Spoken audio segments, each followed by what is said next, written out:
ये कहानी Chris Gardiner की ज़िंदगी पर आधारित है, जिन्होंने अपनी ज़िंदगी में बहुत स्ट्रगल किया है। ये कहानी आपको इंस्पायर करेगी और ज़िंदगी में असली खुशी का मतलब बताएगी। 1981 के दौर पे क्रिस अपनी पत्नी लिंडा और बेटे क्रिस्टोफर के साथ सैन फ्रांसिस्को में रहता था। उसने अपने सारे पैसे लगाकर बोन डेंसिटी स्कैनर नाम की ढेर सारी मशीनें इस उम्मीद में खरीदी कि वो हॉस्पिटल में आसानी से बिक जाएंगी, लेकिन किस्मत को तो कुछ और ही मंजूर था। वो मशीन एक्सरे मशीनों के मुकाबले दुगने दामों में बिकती थी, तो जाहिर सी बात है कि उसे बेचना जंग जीतने के बराबर थी। लेकिन क्रिस को कम से कम महीने में 2 मशीनें बेचनी ही पड़ती थी, वरना घर का किराया और राशन मिलना मुश्किल हो जाएगा। इन्हीं मुश्किलों की वजह से क्रिस की जिंदगी आर्थिक परेशानियों से जूझ रही थी। 2 महीने से उसने अपने घर का किराया नहीं दिया था और घर चलाने की जिम्मेदारी लिंडा के कंधों पर आ गई थी। इस वजह से उसे 2 शिफ्ट में काम करना पड़ता था। क्रिस की नाकामयाबियां देखकर लिंडा थक चुकी थी और उसे लगने लगा था कि क्रिस अब अपनी ज़िंदगी में कुछ नहीं कर पाएगा, और क्रिस से शादी करके उसने अपनी ज़िंदगी बर्बाद कर दी है। पैसों की किल्लत की वजह से दोनों के बीच में झगड़ा होना आम बात हो चुकी थी। हर रोज़ की तरह क्रिस अपने बेटे को स्कूल छोड़कर स्कैनर बेचने के लिए निकल जाता है, पर कोई भी हॉस्पिटल उसे खरीदने के लिए तैयार नहीं होता है। इसके बाद वो लिंडा से मिलता है, जो उसे बताती है कि टैक्स न भरने पर उन्हें नोटिस आ चुका है। इस वहाँ से बाहर आता है और पुलिस उसकी कार नो पार्किंग पे लगी थी इसलिए टो करके ले जाता है। रोज की तरह वो घर वापस जाता है और खाना खाकर रूबिक्स क्यूब सॉल्व करने लगता है, जो उस जमाने में नया नया ही आया था। फिर लिंडा उसे टैक्स के पैसों के बारे में पूछती है, तो क्रिस बहाना बनाने लगता है और उनके बीच झगड़ा होने लगता है। क्रिस दूसरे कमरे में जाकर रूबिक्स क्यूब सॉल्व करने लगता है, जो उसके लिए बहुत आसान था।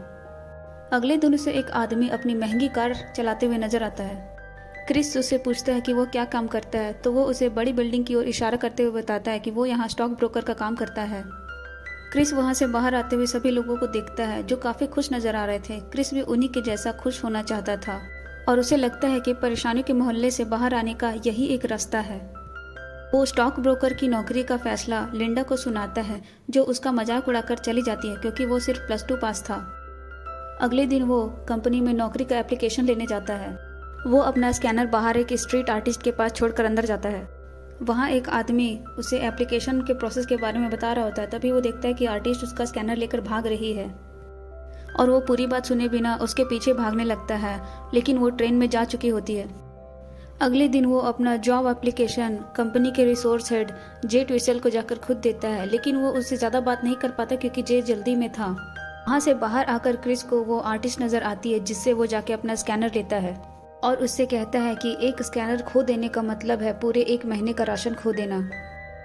क्रिस ने अपनी बीवी से वादा किया था कि वो कम से कम 1 स्कैनर बेचेगा, लेकिन उसके हाथ में 2 स्कैनर देखकर लिंडा निराश हो जाती है। क्रिस्टोफर को उसके जन्मदिन पर बास्केटबॉल देने के बाद क्रिस लिंडा को स्कैनर के बारे में सच बताने की कोशिश करता है, लेकिन लिंडा उसकी बात नहीं मानती है क्योंकि उसे अब क्रिस पर कोई भरोसा नहीं था। इसके बाद वो जे से मिलता है, जो टैक्सी में बैठकर जाने वाला था, तो क्रिस कहता है कि वो भी उसी ओर जा रहा है और वो टैक्सी में बैठ जाता है। क्रिस अपनी नौकरी के बारे में बात करना चाहता है, लेकिन जे रूबिक्स क्यूब सॉल्व करने में बिजी है। क्रिस अपना टैलेंट दिखाकर जे को इम्प्रेस करने के लिए रूबिक्स क्यूब सॉल्व कर देता है और वो क्रिस से इम्प्रेस भी हो जाता है, लेकिन जे का घर आ चुका था और वो टैक्सी से उतरकर अपने घर चला जाता है।